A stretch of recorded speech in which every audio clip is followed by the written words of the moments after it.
So here we have the second part of our Israel keynote presentation.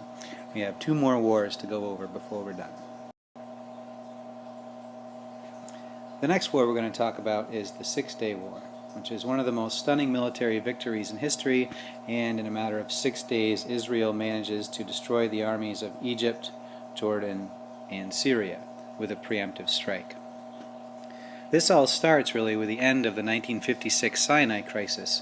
And remember, at the end of that crisis, you had the UN armies, or United Nations peacekeepers, occupying the Sinai Peninsula to keep the Egyptians and the Israelis from going back to war. Now, Gamal Nasser, the leader of Egypt, the popular Arab nationalist, he starts off this crisis, you could say, by asking the UN armies who are in the Sinai Peninsula to leave. Now, by modern accounts, Gamal Nasser really didn't want the United Nations peacekeepers to leave the Sinai Peninsula. He just really wanted to look like a strong leader for his people and to look like he was going to crush the Israelis. Gamal Nasser likely knew that his army wasn't really a match for the training and discipline of the Israeli army. But, much to his chagrin, the United Nations decides to leave the Sinai Peninsula. So now that the United Nations has called Nasser's bluff, so to speak, there's no more peacekeepers in the Sinai Peninsula, and Nasser has told all his people that he's planning to go to war with Israel. So, to show that he's not, a liar or a coward, he puts a whole bunch of Egyptian troops and tanks and weapons in the Sinai Peninsula. So it really looks like Nasser is planning an invasion of Israel. And not only does he do that, but he shuts down the Suez to Israeli shipping and then shuts down the Straits of Tiran for Israeli shipping. And so now Israel has no real way to ship stuff from the Indian Ocean, and they have a mobilized army on their borders. So to Israel, this really looks like an act of war by Nasser. The leader of Israel at the time is Levi Eshkol, this guy up here. And so at this point, Israel realizes or sees that Nasser, on their western border, wants to go to war. Jordan would still like to see Israel driven into the sea, as would Syria. And adding to this mix, you have Yasser Arafat, who's the new leader of the Palestinian Liberation Organization based in the West Bank, right? And you also have Egypt in control of the Gaza Strip here. And so really, Israel sees its situation, and not wrongly, as one where they are totally surrounded by hostile neighbors who would like to drive them into the sea, and numbers-wise have much more powerful militaries than they do. So Israel starts to create a war strategy based on the preemptive strike, to strike first in order to win. They believe that war is inevitable, particularly coming from Egypt and from Syria, and so they think they have to strike first. And really, their only option for a first strike is to begin with their air force. And remember from past lessons, control of the skies, air superiority, is the number one priority in winning any war. And so Israel really can't match the number of airplanes from their neighbors in Egypt, Jordan, and Syria. Plus you have Iraq, over here, who has also sent troops into Jordan in case of a war with Israel. And so you really have the combined air forces of 4 countries against Israel. And so what the Israelis do in preparation for this is they train, and they train to use the same planes to fly between 3 and 5 airstrike missions in a day. In fact, the Israeli ground crews have competitions to see who can refuel and resupply a fighter jet or a bomber the quickest, and in the end, the Israeli ground crews can turn a jet around in 8 minutes. So Israel is planning on using the same air force to first wipe out the air forces of the Egyptians and then turn to the air forces of Jordan and Syria. And if their plan works, they will destroy the air forces of all of these countries while they're still on the ground before they can take any airplanes off into the sky. And the other thing that they plan on doing is before even they blow up the planes on the ground, they're going to attack the runways. Because if you blow big holes in the runways, the planes can't take off anyway. Oh, and by the way, our leader of Syria at this time is Hafez al-Assad, father of Bashir al-Assad, the guy in charge of the Syrian government at this time fighting the rebellion. And then you have King Hussein over here in Jordan. In the end, this strategy by the Israelis is an astonishing success, and they launch a completely surprise first strike using their air force against the Egyptians, and they are able to bomb Egyptian airfields every 3 minutes. They have a wave of fighters flying in and bombing, simultaneously a wave of fighters taking off, and by the time, and then another wave coming back and landing at the airports where they're refueled and resupplied in 8 minutes or less. They also attack right in between the first and second shifts of the Egyptian air patrols. They attack the airfields, in essence, while all the Egyptians are eating breakfast, and so there are really very few enemy planes in the air. And so the Israeli Air Force crushes the Egyptian Air Force. They then turn and crush the Syrian and Jordanian Air Force, and then they launch attacks against the West Bank and conquer the West Bank. They launch attacks against the Golan Heights, seen here in Syria. You can see how difficult a climb this is going to be up. I mean, there are easier ways than what you see here, but it's all a very steep climb and very hard fighting. And here you see the Israeli tanks engaging in the battles in the Golan Heights. And so in the end of all this, Israel ends up conquering the entire Sinai Peninsula. They conquer the Golan Heights, they conquer the West Bank, and they conquer the Gaza Strip. And so Israel, I believe they increased their size by about a third in this war. As a result of the 1967 war, Jordan, Egypt, and Syria negotiate ceasefires with Israel. And notice that it's a ceasefire, it's not a peace treaty. So Jordan, Egypt, and Syria would like another opportunity to attack Israel again, although the Jordanians are going to change their minds, and King Hussein is actually going to try to prevent future wars. And then you have Israel fortifying the Golan Heights and the Suez Canal. So now the Israelis are sitting inside the previous borders of Egypt, right on their most strategic waterway and one of the most strategic waterways in the Mediterranean. What you see here are the Egyptian soldiers, the Israeli soldiers at the western wall of King Solomon's temple in Jerusalem. Now, if you remember from our first lesson, the city of Jerusalem was supposed to be run by the United Nations, allowing for people of all faiths, Jewish, Muslim, and Christian, to worship freely in the city of Jerusalem. The Israelis, however, used the 67 war and their victories in the 67 war and the momentum to conquer the entire city of Jerusalem. And this causes conflict between the Israelis and the Palestinians right down to this day.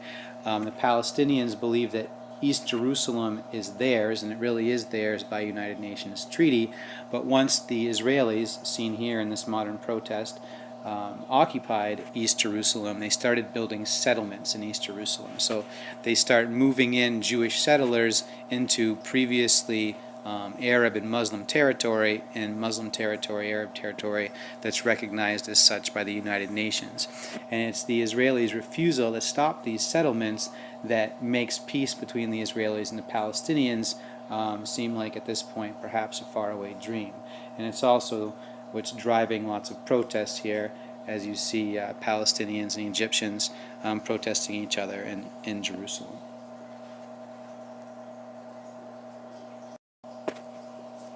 The last war we're going to talk about in this presentation is the Yom Kippur War. And the Yom Kippur War can really be seen as Egypt's revenge against Israel for the 1967 war. And what happens in the interim between 67 and 73 is Gamal Nasser dies, and he's taken over by Anwar Sadat. Anwar Sadat's the guy who's eventually going to sign a peace treaty with the Israelis. Now, Sadat knows that his people really need a psychological victory, and that really can only come with a victory against the Israeli army. And so Sadat also knows that the Israelis outmatch them both in the air and on the ground. And so he's going to have to use strategy as opposed to numbers if he's going to deal any kind of defeat to the Israelis. So Sadat orders his generals to plan an attack against the Israelis, crossing the Suez Canal into new Israeli territory since they conquered the Sinai Peninsula in the 67 war, using the equipment that they have and not imagining that they're going to get anything better. And so the plan that the generals come up with is the only way that they can attack and hold any land in the Sinai Peninsula is if they only attack and hold 8 miles worth of territory in the Sinai Peninsula, so everything on this side of the blue line. And that's because the Israelis really have unquestioned air superiority, illustrated here by this Israeli plane. It should be a 6-pointed star, not a 5. So what Sadat does have is fairly effective anti-aircraft missiles supplied by the Soviet Union, but they can only shoot down Israeli planes within 8 miles of the Egyptian border here. So Sadat's plan all along is to only conquer 8 miles of territory on the Sinai Peninsula. In order to do this, though, he has to trick the leader of Syria, again Hafez al-Assad, into believing that he actually plans on conquering the entire Sinai Peninsula and driving towards Jerusalem, where he says he's going to meet the Syrian army. He knows this can't be accomplished, but the only way for Sadat's plan to work is if Assad simultaneously attacks Israel from the north, and thus splitting their forces. Sadat also uses lots of trickery and intelligence work to make the Israelis believe that they're not actually going to be attacked. First of all, he sends lots of messages to the Soviet Union explaining how his military equipment is severely subpar, isn't working, and is desperately asking for more advanced weapons. Now he knows that the Israelis are going to be listening in to all his communications. So the Israelis believe that Sadat's army is in no way capable of launching an attack against Israel. And the other major problem that Sadat has to deal with is how do you attack the Israeli forces on the opposite side of the Suez Canal. Now the Suez Canal has steep banks on either side and water in the middle. And the Israelis have all kinds of big guns over here, right? And so any attempt by Sadat's men to come down one side of the Suez and then float across in boats is going to be easily destroyed by the guns of the Israelis. And so what Sadat does is he borrows a page from Alexander the Great, perhaps, in his wars in India, and he launches several drills. And so he amasses his forces over here on his side. He tells the Israelis that it's only a drill, and then they all come down the bank and get into boats. And then they go back across the bank and back up the hill.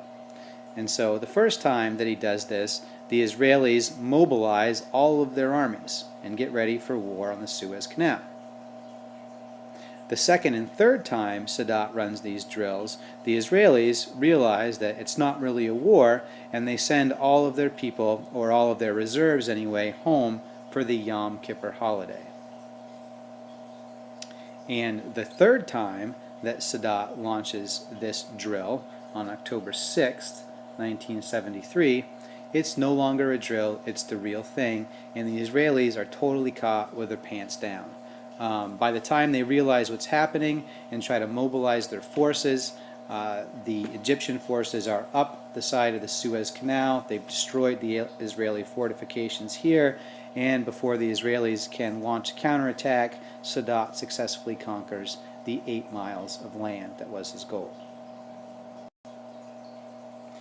Now when Sadat's armies stop, Hafez al-Assad gets very angry because he's fighting the Israelis here in Syria and trying to conquer down the Golan Heights, and he's quite unsuccessful at this, and he starts calling Sadat and saying, hey man, how come you stopped at the beginning of the Sinai Peninsula? When are you going to start attacking Israel proper? And Sadat tells him a bunch of lies and deflections about how he's got to, refuel and resupply and blah, blah, blah, and really he has no intention of attacking at all. The Israelis, in the meantime, launch a massive air attack to try to conquer this land back, but Sadat's plan works perfectly, and his missiles shoot down any Israeli planes that come within 8 miles that he's conquered.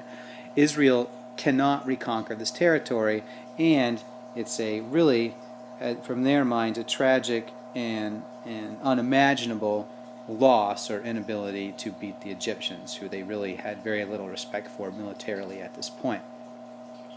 Eventually, Hafez gets the Russians to force Sadat to attack farther into the Sinai Peninsula. And this is really where the Egyptian plan begins to unfold. Sadat, under pressure from the Soviet Union, sends a battalion of armor deep into the Sinai Peninsula, and they are destroyed by the Israeli Air Force and armor, and then the Israelis are able to cut in behind them, cross the Suez Canal, and start conquering territory in Egypt proper. Also at this point, the Americans decide to airlift massive amounts of supplies and weapons into Israel. And if America hadn't done this, there really is no way that Israel could have won this war in the end, because they lost so much armor and planes at the beginning. And so America's desire to help the Israelis saves the country of Israel from being driven into the sea by the United Arab Nations. Also, interestingly, leading up to this war, the leader of Jordan, King Hussein, tries to tell Golda Meir that Egypt and Syria are planning a surprise attack, an imminent surprise attack, but Golda doesn't believe him and doesn't prepare, and this is a huge mistake on her part. And they actually, at the end of all this, and this is seen as kind of a crushing defeat by the Israelis, even though they eventually conquer some territory, at the end of all this, the Israelis create a whole new government department called the Department of the Devil's Advocate. And their job is to come up with support for the opposite idea of whatever the Israeli intelligence is promoting, and so that they'll never get caught with their pants so far down again. Another extremely important development as a result of the Yom Kippur War is the increasing power of OPEC. Now, OPEC is an alliance of oil-producing nations around the world. Many of them are in the Middle East. And because the West, particularly the United States, relies so much on fuel from the Middle East, oil from the Middle East, that the Middle Eastern nations decided in advance to use oil as a weapon of war if the United States chose to get involved on the side of the Israelis, which is what happened. As a result, OPEC, for the first time in history, strategically reduces the amount of oil they produce. This immediately causes a huge gas crisis in America, as seen here, and there were signs like this all over the place in 1973 in America. Mile-long gas lines, people could only get gas every other day. This also actually launches the popularity of Japanese automakers, who were the first to design good fuel-efficient vehicles. I mean, before this, nobody in America really thought that fuel efficiency was an important trait in a car. You just wanted the biggest, most powerful engine because gas was so cheap. And so at this point, OPEC becomes super powerful. Fuel becomes a weapon of war.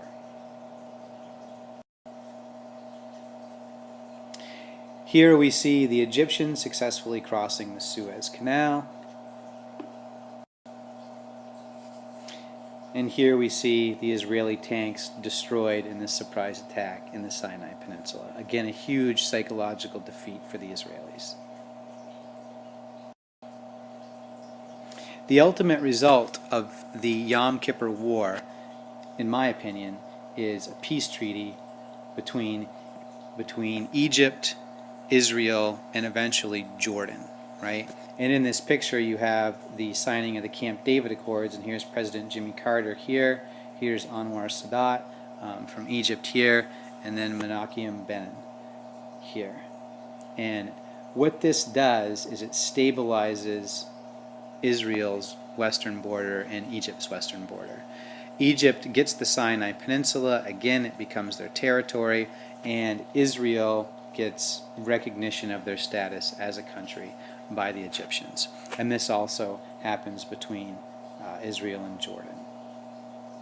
And this is also why Israel, as I said in the first presentation, had so much to fear by the Muslim Brotherhood taking power in Egypt recently, before they're overthrown by the military, because the Muslim Brotherhood doesn't really necessarily recognize Israel's right to exist. And the Muslim Brotherhood, in fact, creates, back in its history, Hamas, the militant political group that's in charge of the Gaza Strip right now, and it has an on and off ongoing war with the Israelis. And so that peace treaty is vital, really, to Israel's stability and perhaps survival.